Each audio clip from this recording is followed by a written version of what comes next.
Mailbag is the nothing personal word of the day. We are giving you a mailbag episode. That's when you come to us with any question you have on any topic. You can get to us on Apple by rating and reviewing and putting a question in the review. You can go on Twitter at David P. Samson or Instagram at David P. Samson. We'll take questions, and if they're fun and interesting and Coca likes them and I like them, they'll be in the show. Hey, David, we're just going to start because we got plenty to cover. Love the show. Thanks. That's not why we're answering your question, though. I've been a White Sox fan for 40 years, and boy, you are right about how disappointing this season was. Nothing but 6 months of dry heaves. It's funny you say that. Maybe you heard me say that I dry heave when I'm running. I don't know why the season would make you dry heave. Anyways, I have two questions. One, what is the deal with Reinsdorf? All we know in Chicago is that he's a powerful owner. That's the owner of the Chicago Bulls and the Chicago White Sox. All we know in Chicago is that he's a powerful owner who runs possibly the least transparent organization in MLB. Well, I'll stop you there.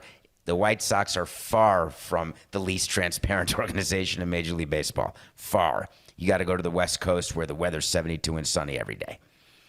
We love him for 05, back to the question. Hate him for the 94 and 97, 94 strike and the 97 white flag trade. What are your impressions of the man and his ownership style? Okay. So many listeners from Nothing Personal live in Chicago or fans of the White Sox or the Cubs, get a lot of questions about Reinsdorf. And I think the basis of the most questions is when I told you what Jerry Reinsdorf had told me, or I said it on a radio show. I don't remember exactly where I said it.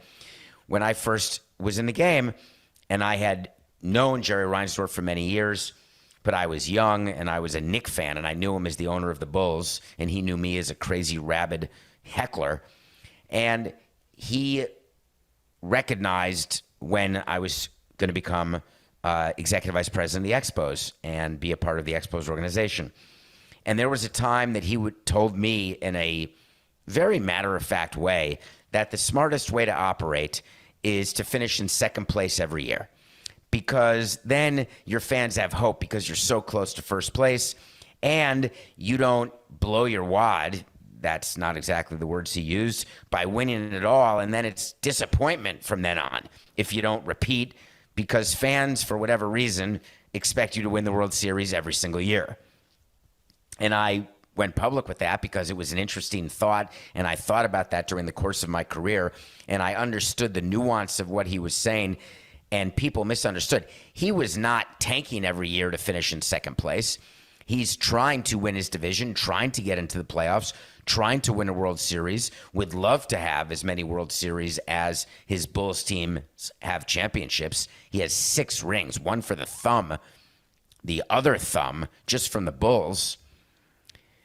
But what he was saying is that fans are very interesting in baseball. And I've come to realize that both inside baseball and outside baseball. And then I've applied that to fans of all sports, where there is this crazy notion where you ignore math. And I don't mean analytics. I mean the math of losing. The math of losing is that in Major League Baseball, 29 teams lose at the end of every year. It's just a matter of when, not if. Some lose in May and they're done for the year because they're going to lose 100 games. Some get eliminated in September and then they're done. Some get eliminated the last day.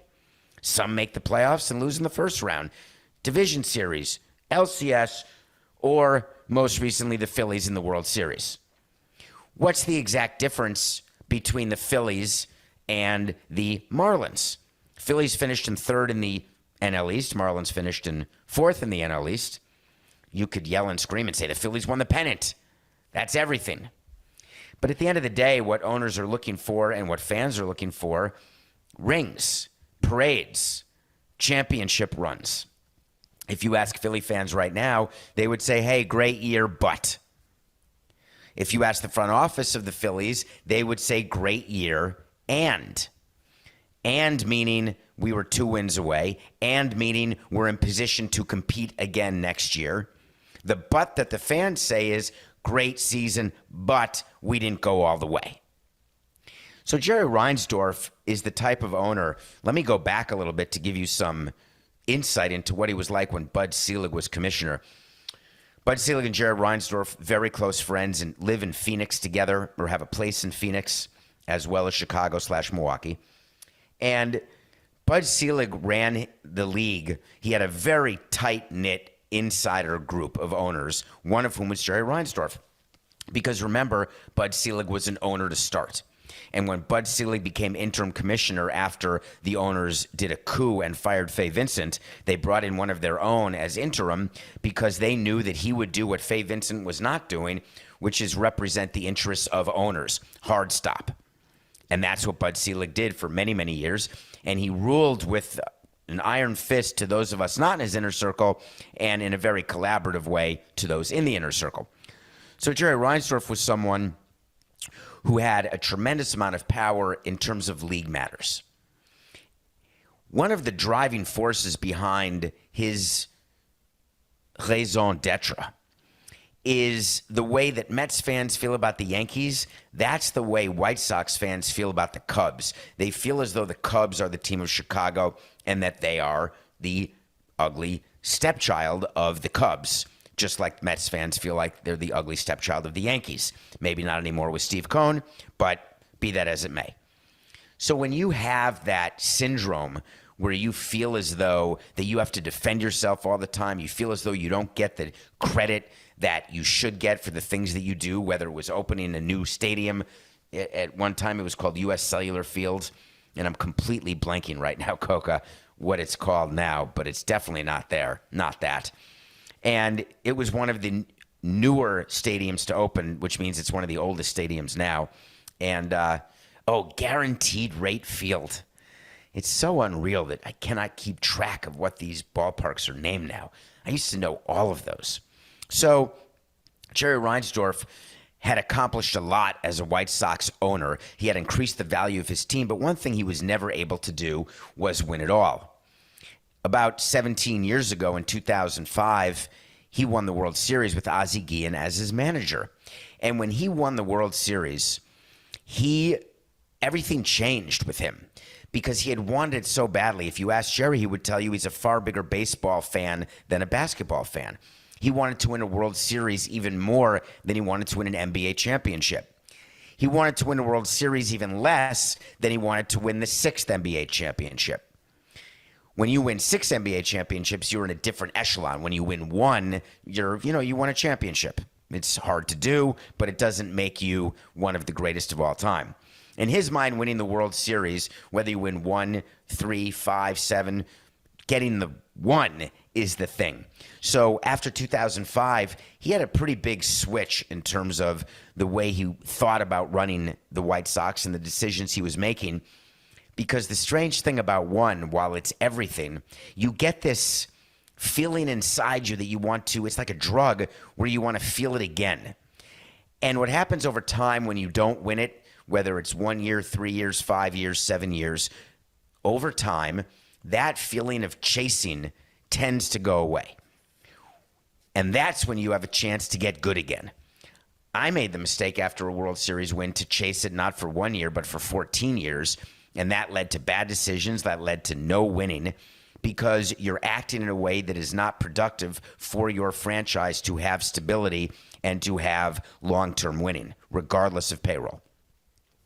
But Jerry instead ran the team responsibly. He never wanted to lose money. He and Bud Selig would talk about that consistently, that losing money, why would you write a check? This was Bud's favorite statement that Jerry also agreed with. Why would you write a check at the end of a season when you've gone through 162 ups and downs, and even in your best year, you're going to lose 60 games, which means 2 full months of the year, you're miserable.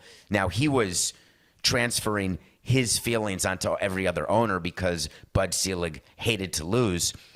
But his point was right, that you're going to lose 2 months of the year, even if you win 100 games.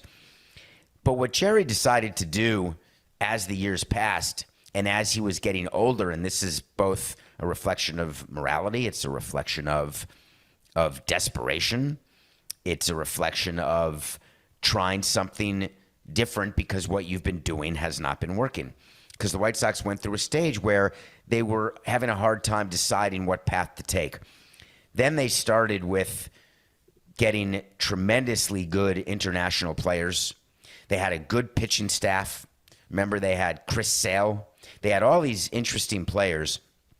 And all of a sudden, Jerry was separating a little bit from Bud Selig toward the end of Bud Selig's reign, which ended in about 2013. And he was treating the team differently.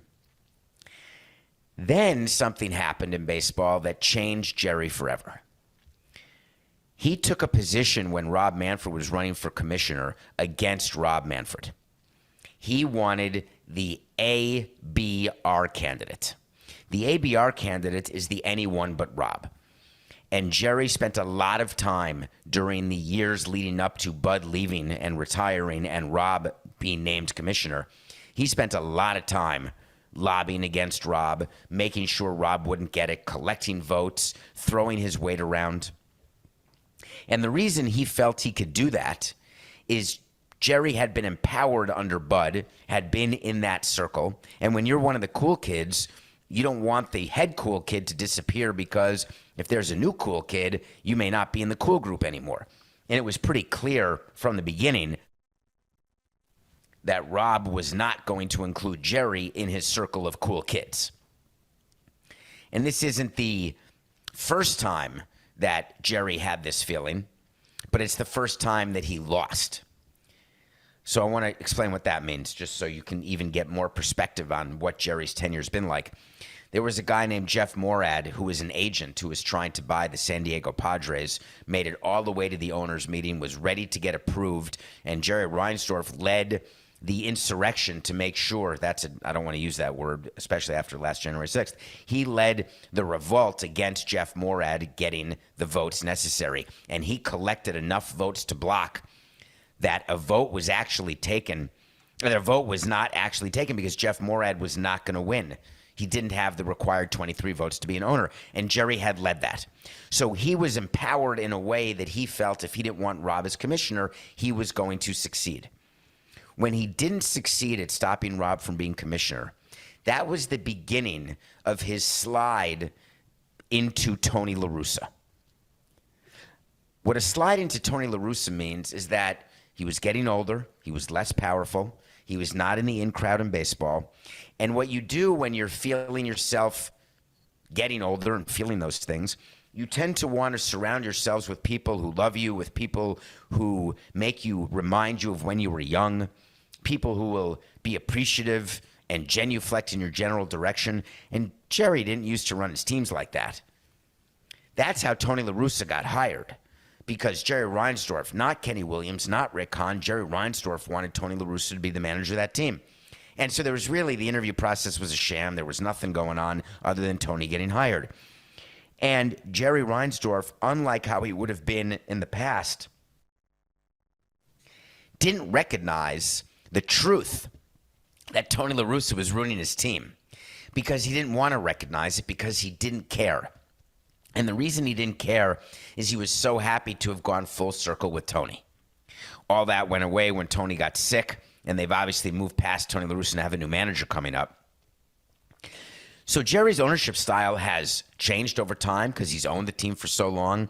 When you own two sports teams in the same city, which he's done forever, you evolve. And sometimes you're focused on basketball, sometimes you're focused on baseball.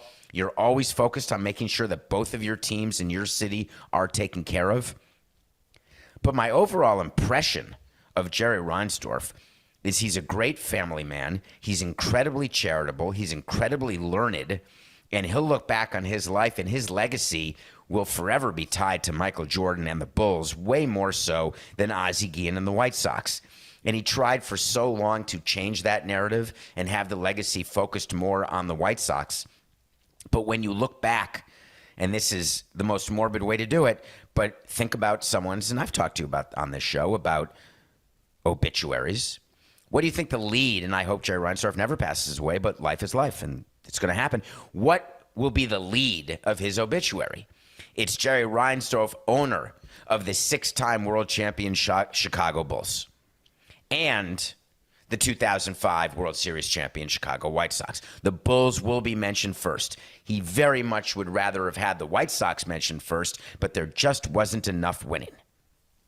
So for those of you who are down on Jerry Reinsdorf, I would expect you to give him an ovation, even if you were not alive when he was winning the titles with Michael Jordan. Think about what he's done in the community, the amount of winning he's brought to Chicago. Way more than the Cubs. Appreciate that question. How do players pick their translator? Great question.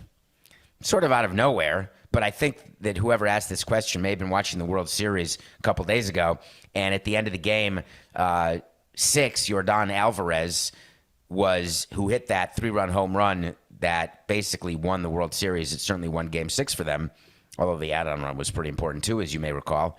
Red Sox fans I know do. So let me give you the backstory of translators because it's quite interesting. It used to be that when you had people in your clubhouse who did not speak English, those people didn't meet the media. The players who met the media were the ones who spoke English, even if they were not the stars of the game, even if they were not who the media really wanted to hear from. That's just how it worked. So they ended up being the spokesperson for other players, and it did not make them happy. So players, why? Because if it's not your game, you're not the starting pitcher, you didn't get the walk-off hit, you don't want to meet the media after a game. You want to eat food, get dressed, go home, and get ready for the next day. But for years, there was no other choice but to have the English-speaking players meet the media. And they had expressed to their union an issue. We need translators because we need the Spanish-speaking players to meet the media. The union had two reasons for this. One, they were answering to their English-speaking parts of the union. But two, they were trying to get more attention and more airtime for their Spanish-speaking members of the union. Total side note here, not part of the question, but just keep in mind, being the head of the union in Major League Baseball is brutal. And I've criticized Tony Clark plenty. During the negotiations with the owners, I explained certain things that I would have done differently. We talked about the last collective bargaining agreement I was a part of, which was a crushing of owners, crushing players. But it's really hard to run the union because there are so many different points of view within the union. You've got the upper class, you've got the lower class, which are the utility players or the players who aren't ever even going to reach arbitration. The upper class, of course, are the Boris clients. You've got pitchers who don't want to do anything to help hitters. You have hitters who don't want to do anything to help pitchers because if you change the rules to help hitters, that's going to hurt the earning power of pitchers and vice versa. Way harder than what goes on the ownership side. Rob Manfred and Bud Selig will tell you that they spend a lot of time dealing with different agendas for owners, large revenue owners and small revenue owners, and the arguments that happen, and they do happen. Make no mistake.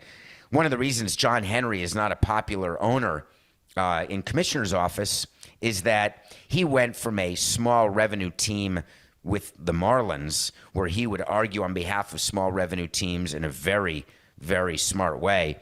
And the minute he bought the Red Sox, he started arguing large revenue team arguments and totally walked away from any small market, small revenue principles. And that was very upsetting. And my point of view on that always was, of course he did that. If you go from owning a low revenue team worth $300 million at the time to a high revenue team worth $800 million at the time, of course you're going to have different thoughts about how the team should be run. So there are only 30 owners, though. So at the end of the day, the commissioner answers to 30 people. Tony Clark answers to, 1,200 people. Now add the minor leaguers to that. It is a thankless job. So translators became a thing because the union wanted Spanish-speaking players to get a little bit more attention. And what we did is we would have other bilingual players or any bilingual member of the staff translating for those who spoke Spanish. So if you go back, 8 years, 10 years, if you went on the field and someone was speaking Spanish, there's another guy in uniform, whether it's the teammate or a coach, and they're translating. But then they got tired of that. So then Major League Baseball approached the teams and said, listen, we would very much like you to have a translator available for Spanish-speaking players for all media requests and responsibilities. And some teams did, some teams didn't. We had a translator in the clubhouse because we were in Miami, so we had tons of people in PR who spoke Spanish. We had tons of people on the baseball operations side who spoke Spanish and English, and so it was very easy for us to have them on the field doing translation for an interview.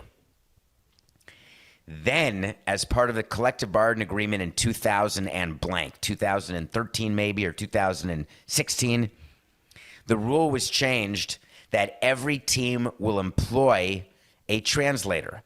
And as part of the collective bargaining agreement, Major League Baseball would pay the salaries of these 30 translators, whose sole job will be to translate. We had to submit to baseball who we were going to use. Baseball had to vet and had to agree, and then would pay their salary. Guess what we did? Sorry, Rob, you never knew this. The translator who we sent in for you to pay was on our payroll because he worked in media relations, and we still had him working in media relations, but we didn't have to pay him. You were paying his salary. So thank you very much. It's not like that's worth a utility infielder, but at the same time, it enabled us to, save a penny or two. So you have to hire someone. Baseball has to agree. Baseball pays the salary and the benefits. And their responsibility is to be available when the media has access to players. The media has access to players before BP, after BP, after game. There's times that the clubhouse is open to the media. And that translator has to be in the clubhouse and available. And then the media goes up to the translator and says, hey, I want to speak to X player. Let's go. Because the translator is not the translator for one player. He's the translator for all of the Spanish-speaking players. Now, the interesting thing about needing a translator, of course, is that the majority of players who ask for translators actually do speak English, but it's their second language, and doing an interview in a second language is extremely difficult. And so they'd rather do it in their own language. But all of you who say that none of the players are bilingual, some players speak only Spanish. Alvarez is likely one of them. But there are other players who I've told you about, like Ichiro, whose English is great, but he'll only do interviews in Japanese. And there's many other players like that. Miguel Cabrera would be reticent to do interviews in English because he was way more comfortable in Spanish. Have you ever noticed, side note, Coke, have you ever noticed the players when MLB's doing commercials, like when they've got Cabrera in a commercial, they do commercials where he's not talking? One of the reasons why, and we've tried to go through this for years and we had no workaround to this issue, is how do we get players to be the face of baseball where English isn't their first language or they're not comfortable speaking English, where our country is so intolerant of people who speak with accents or miss grammar. And I'm a grammar police person, no question about it, but not when it comes to people who have English as a second language. Believe me, if I had grammar police for my French, there'd be nothing to do. That'd be a full-time job, being the grammar police. So it's very hard. We want to have faces of baseball, but none of the sponsors would do commercials around any players who didn't have English as their first language. Remember when Christian Yelich and Cody Bellinger were so good?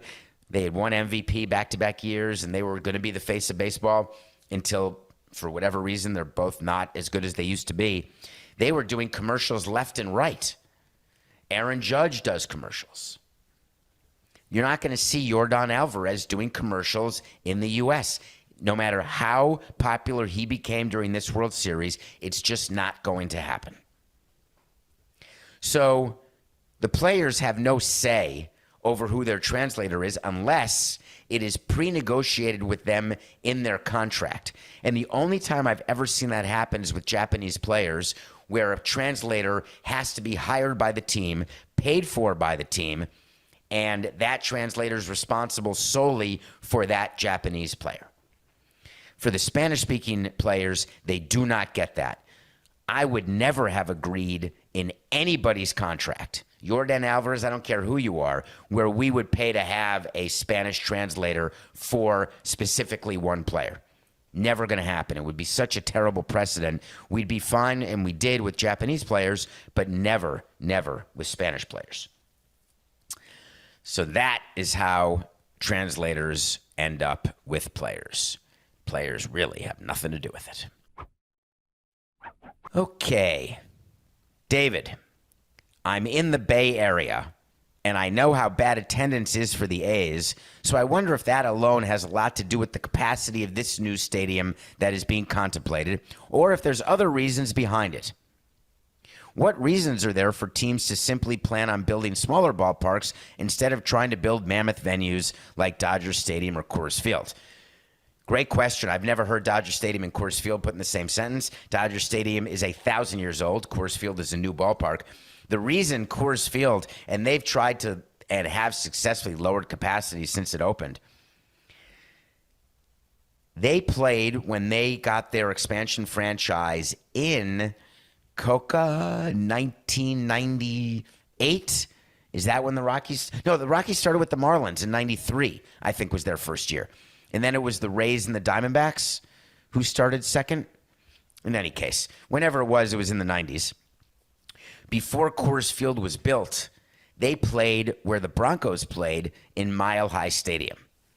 Mile High Stadium has a capacity of a gajillion, and that's how many people were going to Rockies games. And so the owner of the Rockies at that time, who it was not, Monfort was not the chief owner at that time when Coors Field was built. I want to say it was a man named Jerry McMorris. I haven't thought about that name in forever. He thought that all these people went to Mile High. They're all going to want to keep going to baseball games forever. We don't want to give up any revenue, so let's make a huge stadium. That's why Coors Field is so big. But here's what happens in big stadiums. They are more expensive to operate. They're more expensive to have built in the first place.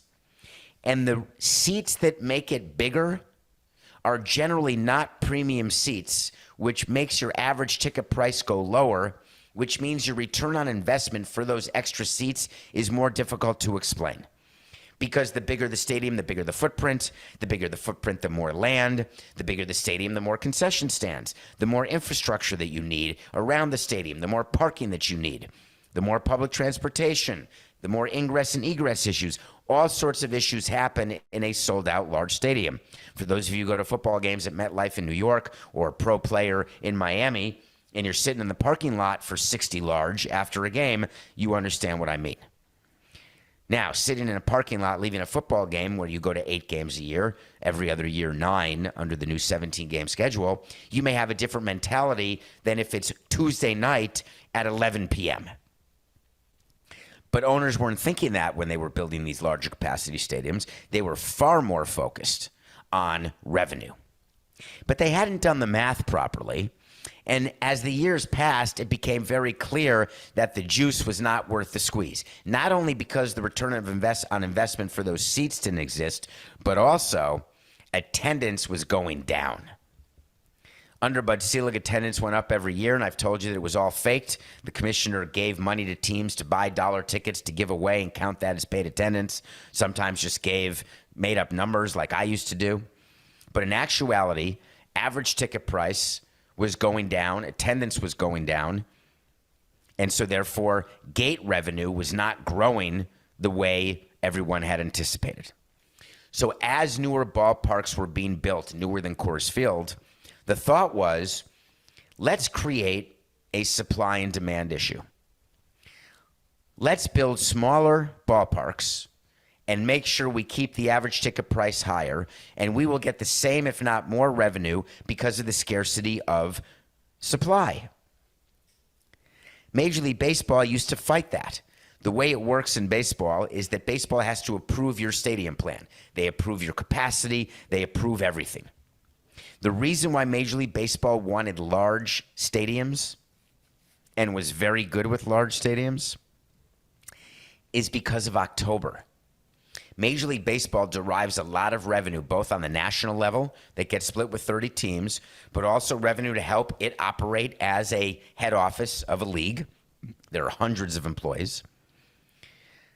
A lot of that revenue comes from national broadcast deals, which are based on playoffs, mostly, not your game of the week during the regular season. It's based on corporate sponsorship deals, which are based in large part to postseason, and based on the pool of revenue that comes from the gate. So from Major League Baseball's standpoint, they were more than happy to have larger stadiums. And if they're empty during the regular season, so be it, but you've got to be ready to fill up a large capacity ballpark come October.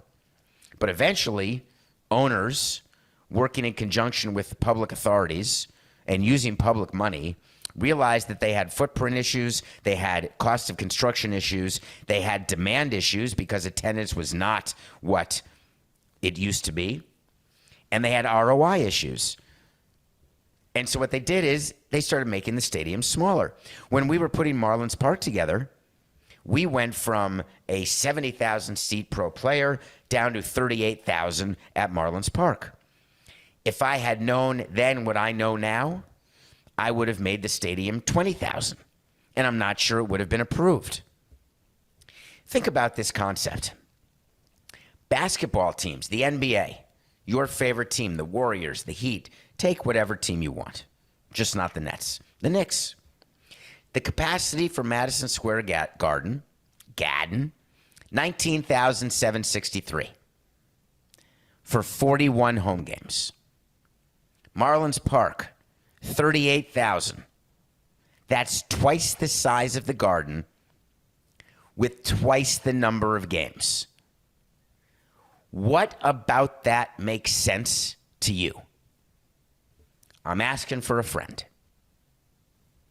Why don't they build basketball arenas with 38,000 seats? Is that because there's too many bad seats and the court's smaller than a baseball field?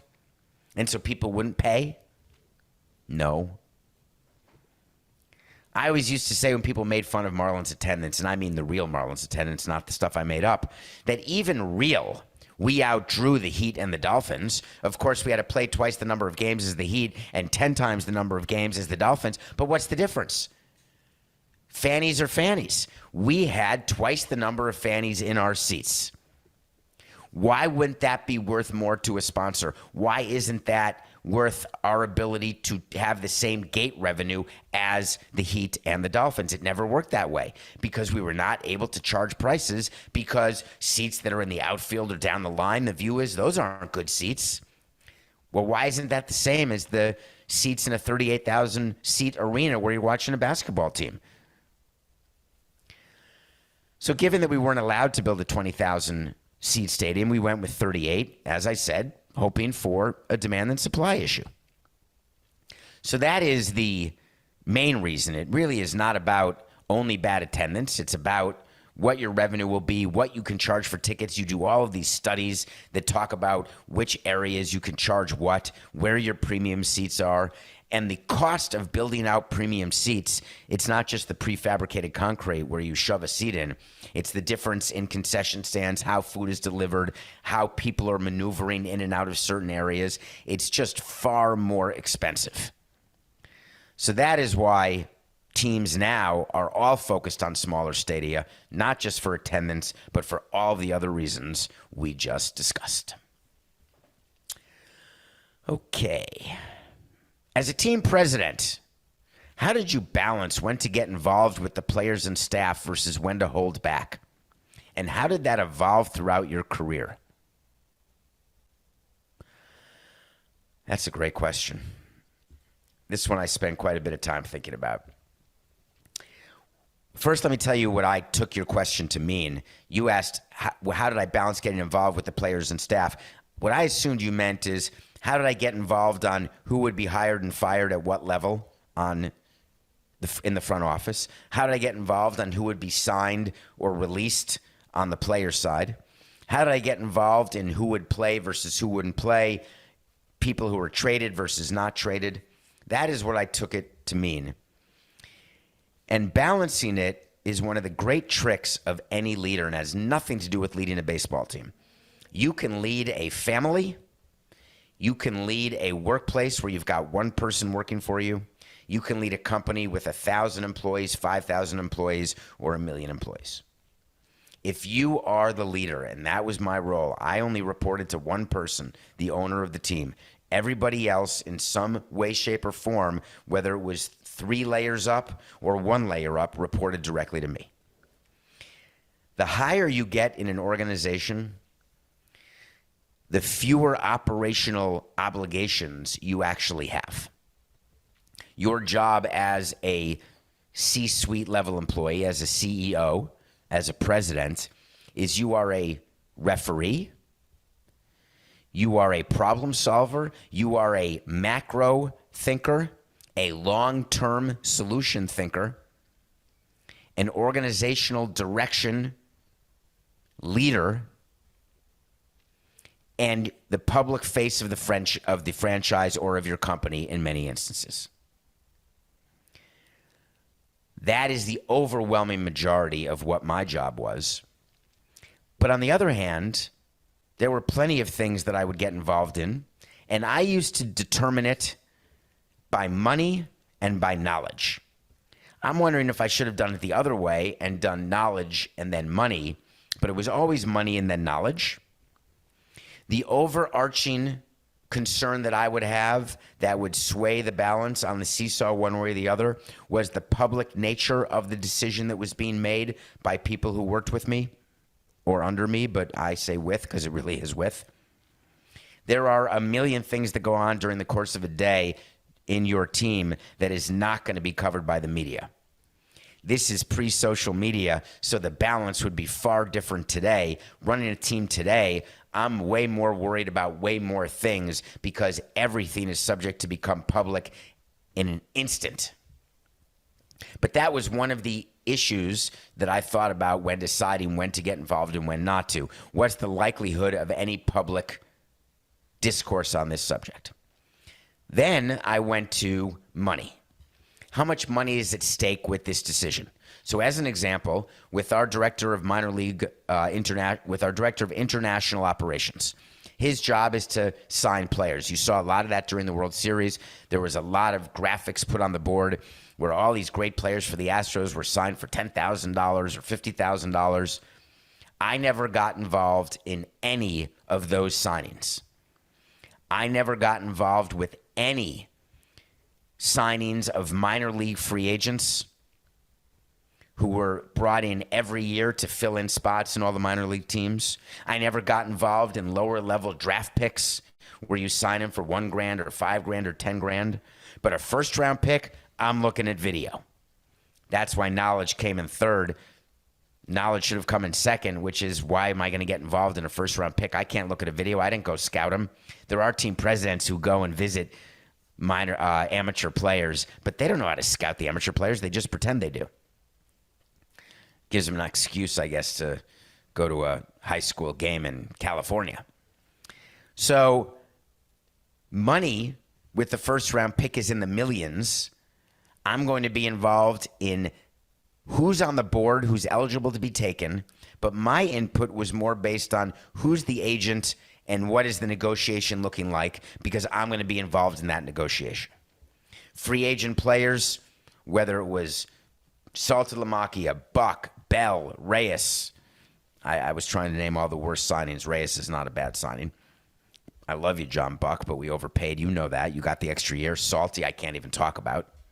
Great guy off the field, but can't even talk about it. I'm going to be more involved because I'm going to ask for a list of potential free agent targets. I'm going to talk to the general manager about those free agent targets, and then I'm going to get involved with the agent and the contract and the negotiation of the contract.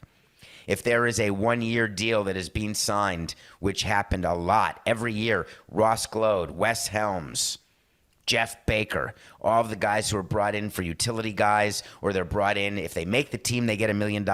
If they don't make the team, they can ask for their release in March. You bring in a few players like that to spring training. I let the baseball people do that because I knew they had a budget, an overall budget for the payroll, and if they wanted to fill it out with players like that, that was their business who they chose. That's a really good way to evaluate how your front office is doing. with decisions like that. We pretend that we evaluate them on decisions that we're involved in because we don't want to blame ourselves. But every time you see a GM fired, it's because the owner likely did more than he's telling you he did, but isn't going to fire himself. We've talked about that concept so many times on Nothing Personal. You fire first the manager, then the GM, then you trade the players, but you never say it was you. I've yet to hear an owner say that. Man, I picked the wrong pitcher this year. No. So money, and then the third one was knowledge. Knowledge changed over the years. My first few years in baseball, my first spring training in baseball, I was so happy every time we won a spring training game that I would celebrate it like it was a win because it was my first year in the game. And then, of course, over time, you realize that spring training results are totally meaningless. And as a fan, I always thought that they were meaningless, but yet there were standings. So my view is, let's try to win this because maybe the players will take that into the regular season, or they'll get in the winning habit, or all of this crap that none of it is true. Winning spring training, as you know, I think we had to wait to see about this year's spring training winners. I can't remember who won the Cactus and the Grapefruit League this year. I want to say the Royals won the Cactus League, or that could have been 2 years ago, and I don't know who won the Grapefruit League, but a few years ago the Marlins did. I know that. When we won the Grapefruit League, I would celebrate it. We'd do a press release. I think I won it once, maybe, during the course of my time. But anyway, it's a total joke. So as you get older in the game and more experienced, you learn to watch baseball differently. You learn way more about the game on the field and off the field. And then you can get involved, if you choose, with your baseball people as they are making their decisions. The irony is, it's the only business where your CEO gets involved when they have no training and no basis for getting involved. And it's the only area. Can you imagine if while Marlins Park was being built, as president of the team, I went to our head of operations, Claude Lorme, who had experience in this, and said, listen, I think we're using the wrong rebar. I can't imagine why you're pouring concrete like this or putting in the bathrooms in this order. It's laughable. You would never do that. If I were a construction person, then I'd get involved because I'd have knowledge. Knowledge should be the first criteria for getting involved in decisions. But for whatever reason, when it comes to baseball, it's on the podium, maybe. For a lot of people, it's not even on the podium. For me, I had it on the podium, but always in third, behind PR and money. In the beginning, before I realized how crazy PR could be, it was money and PR. Then it eventually switched to PR and money. So the balance that you're asking about comes with time. It comes with a lessening of the ego. So one of the things about involvement is about ego. There are a lot of people who are presidents who have big egos. We all have egos. I had a big ego. I still have an ego. And what an ego does to you is it sort of makes you delusional that you know more. And that's not the definition of a narcissist. It's just that you sort of think you know more than you actually know. And then it's so dangerous because you're making decisions based on faulty information that you've conjured up in your own head based on you thinking that you know something that you don't have a clue about. What other business would that happen in? Like the people who are running the banking firms started off as investment bankers and they work their way up and then they take over. It's like having no training to be a CFO, no accounting training, no finance training. Your background is in marketing and all of a sudden you're named CFO of a huge company. It would never happen. I forgot for a while why I was named president, and I thought because I'd run a business and been on Wall Street in an investment advisory capacity that I knew how to tell the difference between a curveball and a slider, and that I could tell you whether a pitcher was going to be good or a player was going to be good when they were 18 years old, and I could tell you what they'd look like in 7 years. It's like a joke. I should do it again, Coca. I think that I would do it totally differently. Maybe we'd win more with an outfield of Yelich, Stanton, and Ozuna. Anyway, the balance changed over the years. It evolved in my last year in 17, which was the year after 16. How's that for good info? The year after Jose Fernandez passed away. And I remember that was my maximum involvement as we were deciding that we did not want to rebuild and we were going to try to win again, even in spite of losing our best pitcher. And I just remember thinking that I deserved the right to be more involved because I'd been around for 17 years. That was my 18th season. And that the experience should give me that right. I'm not sure it works that way. Well, thank you. Thank you for those questions. We'll do another mailbag episode soon, I promise, like really soon. It's just business. This is nothing personal.